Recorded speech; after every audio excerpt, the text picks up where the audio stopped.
This is North Dakota Today.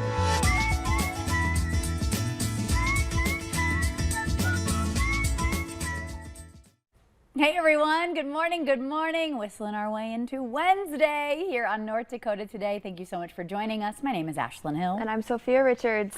You know, we said it was hot yesterday. It's only hotter today. Oh, how we I can't feeling? handle this. It's too much. I mean, humid. I love summer, but yeah, it's like sticky out almost. And on a Wednesday, yeah, this doesn't feel appropriate. Well, it's been so hot during the week, yeah. and then it rains all weekend. That's what I'm saying. That's what I'm saying. Couldn't this have waited until Saturday for like a nice boat day or something? Yes. I know. I hope everybody's staying cool and hydrated and really staying safe with these temperatures. No joke there. So turn on that AC if you can. If not, I made the joke yesterday about just propping up in front of a box fan.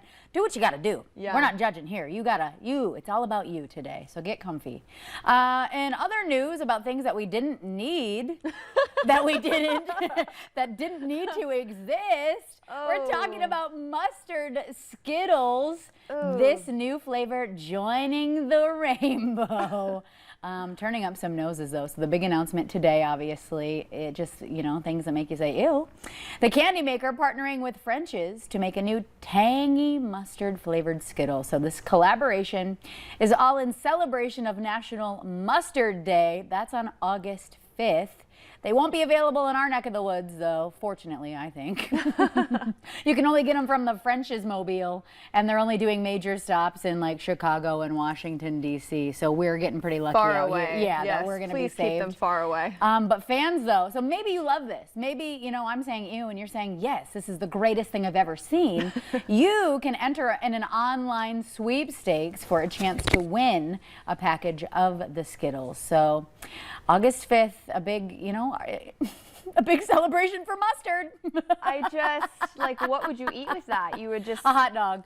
I was going to make a joke and say we're going to put them on the hot dogs for our hot dog eating contest. Look, now we have another reason next month to celebrate, so we got to get that thing together. Okay.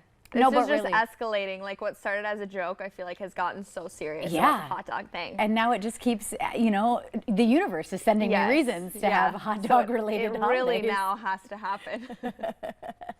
Yeah, please keep those away from me. If I see someone out in public eating those, I might actually run in the other direction. Yeah, I like mustard on a hot dog or a hamburger, like normal amounts of mustard, or like in, I don't know, what is it?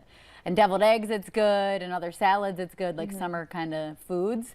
But I would not go out of my way to purchase a packet of mustard Skittles. No. Because they're going to be like sour too. Yeah, Skittles I'm just all have that. it has like the sweet coating. That's what I'm saying. On over it. I'm confused as to how that would all work. Especially on your hot dog eating contest. I have so many questions. Maybe it would only be good on food. Yeah. Maybe you're really supposed to have it as your... But they're so gummy. Yeah, this is an absolute no from us. Yeah, we're not into it, but apparently someone is. Yeah. Oh, remember last week we talked about the pickle vodka or pickle wine? Oh, that was with Jordan, but you guys were trying to talk to me about it. Yes. I wasn't here, but okay, yeah. Oh, you weren't watching us? No. Oh. That is so awkward. No, just kidding. No, I wasn't. I wasn't tuning in. Well, you could have your pickle wine, your mustard. I hate pickles. Candies. You couldn't pay me to drink pickle wine. Is pickle wine just the pickle juice in the jars that pickle lovers drink? I don't know. I'm sure it has the same effect too. I'm sure that has the same effect. Yeah. I don't know. It's just not for me. I'm realizing. I don't even love relish. Like, these condiments are not for me. Yeah. Yeah, so like I said, in today's update of things we didn't need, that we didn't need to exist at all, but they're here. You're welcome. Okay, this one's pretty cute, though. We're changing gears entirely.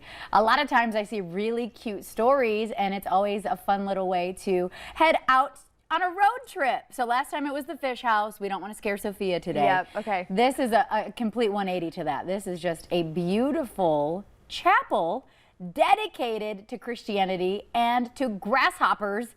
It's in the middle of Minnesota. So John Lauritsen did this beautiful story today to show us how this insect, when it was really just a big pest to begin with for this place of worship, turned the whole town of Cold Spring into a grasshopper fan. It's very cute. I know it'll all make sense once we watch the story. Let's check it out.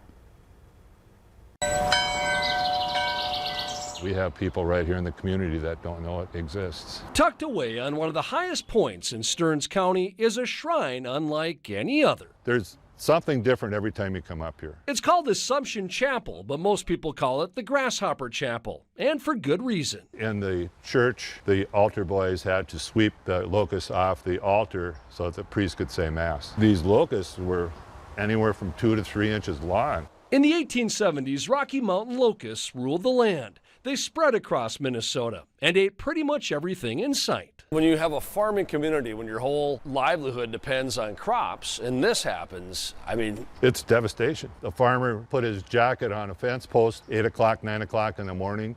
He went to get it at noon, and all that was left was the buttons. Marv Salzer is one of the property's caretakers. He says in 1877, Father Leo Winter and others had had enough, and they decided to do something about the invaders.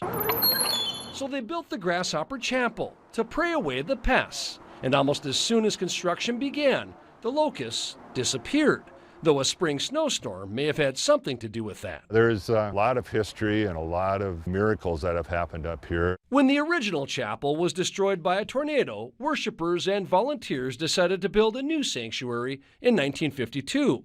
The tornado threw the statue of the Blessed Mary onto a farmer's property, but somehow it wasn't damaged and was placed inside the new chapel.